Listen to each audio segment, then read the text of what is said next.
of a fraction are increased by 1, comma, the fraction becomes 2 upon 3. The fraction becomes 2 upon 3.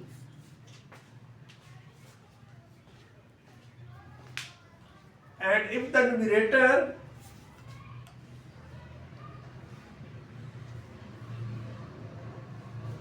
and denominator of the same fraction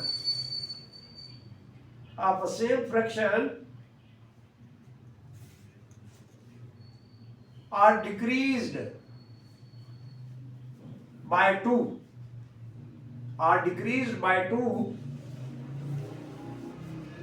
it becomes 1 upon 3. It becomes 1 upon 3. Find the fraction.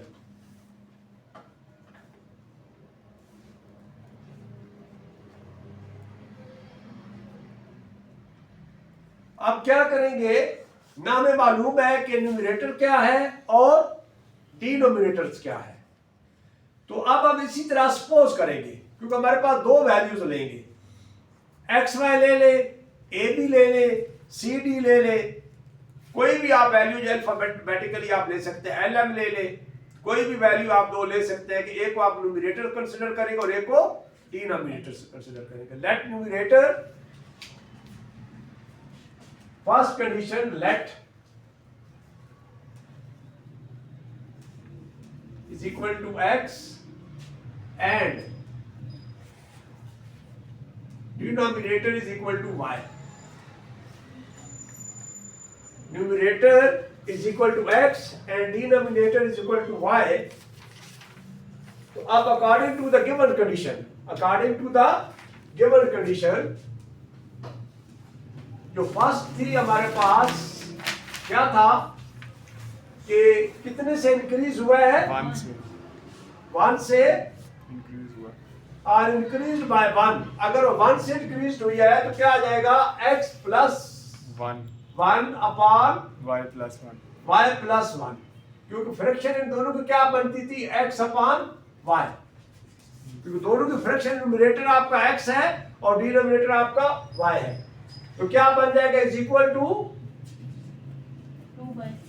2/3.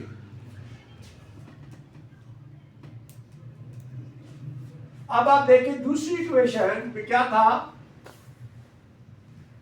कि अब जो है decrease हुआ है, तो मैंने कितने से कितना डिक्रीज हुआ है, बाय 2 डिक्रीज हुआ, 2 डिक्रीज हुआ. तो इक्वेशन आप मेरे पास वही है, तो x minus 2 upon y minus 2 it will become 1 upon 3. ये आ जाएगा. अब हमारे पास ये दो इक्वेशन हो गई. अब इसको हम क्रॉस मल्टीप्लिकेशन करेंगे, दो इक्वेशन बनाएंगे. ये फ्रैक्शनल इक्वेशंस है, तो first of all we will convert it into the linear equation. तो पहले आप दोनों इक्वेशन को लीनियर इक्वेशन में लिखेंगे, फिर वही हम बाय कंपेयरिंग या बाय एलिमिनेटिंग मेथड से हम इसको एक एक की वैल्यू निकाल लेंगे. तो ये आ जाएगा हमारे पास 3x plus 1 is equal to 2y plus 1. तो ये क्या हो जाएगा, 3x plus 3 is equal to 2y plus 2. Arrange करेंगे, 3x minus 2y is equal to 2 and minus 3. यानी जो वैल्यूज को हम लेफ्ट और राइट जो है वो चेंज करेंगे तो उनकी वैल्यूज भी चेंज हो जाएगी. तो ये आ जाएगा हमारे पास 3x minus 2y is equal to minus 1. एक हमारे पास ये इक्वेशन बन गई, इक्वेशन नंबर 3. इसको इक्वेशन नंबर 3 करा दें. अब इसी तरीके से इसको हम हल करेंगे तो क्या आ जाएगा, 3x minus 2 और ये इधर जाकर मल्टीप्लाई 1 से तो वही वैल्यू आ जाएगी y minus 2. Then it will become 3x minus 6 is equal to y minus 2. अब 3 इसके अंदर जितनी ब्रैकेट के अंदर वैल्यू वो सबसे मल्टीप्लाई होगा, तो ये आ जाएगा हमारे पास 3x minus y is equal to -2 and +6. It will become 3x minus y is equal to 4. ये अब आपके पास 4 इक्वेशन बन गई। अब आपके पास ये इक्वेशन बन गई, ये भी लीनियर इक्वेशंस है और ये भी लीनियर इक्वेशंस है। आप दोनों को लिखेंगे। अब देखिए कि हमारे पास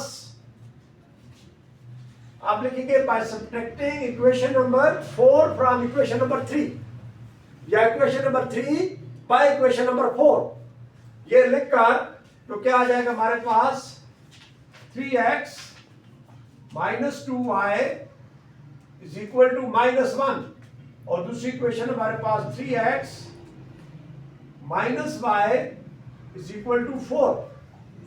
अब आप देखें दोनों इक्वेशन 3x और 3x ये सेम वैल्यू आ गई। इसको दोनों का साइन एडिशन का है, इनका भी दोनों का साइन सब्ट्रैक्शन का है, लेकिन इन दोनों के कोएफिशिएंट बराबर नहीं है। तो मैं क्या किसे कहूंगा by subtracting equation number 4 from equation number 3। तो फिर मुझे नीचे वाले साइन इनके चेंज करने पड़ेंगे। ये प्लस था तो माइनस हो जाएगा, या माइनस है तो प्लस हो जाएगा, और ये प्लस है तो माइनस हो जाएगा। अब ये कट जाएगा, ये मेरे पास कोएफिशिएंट 1 है तो -3y आ जाएगा इज इक्वल टू -5।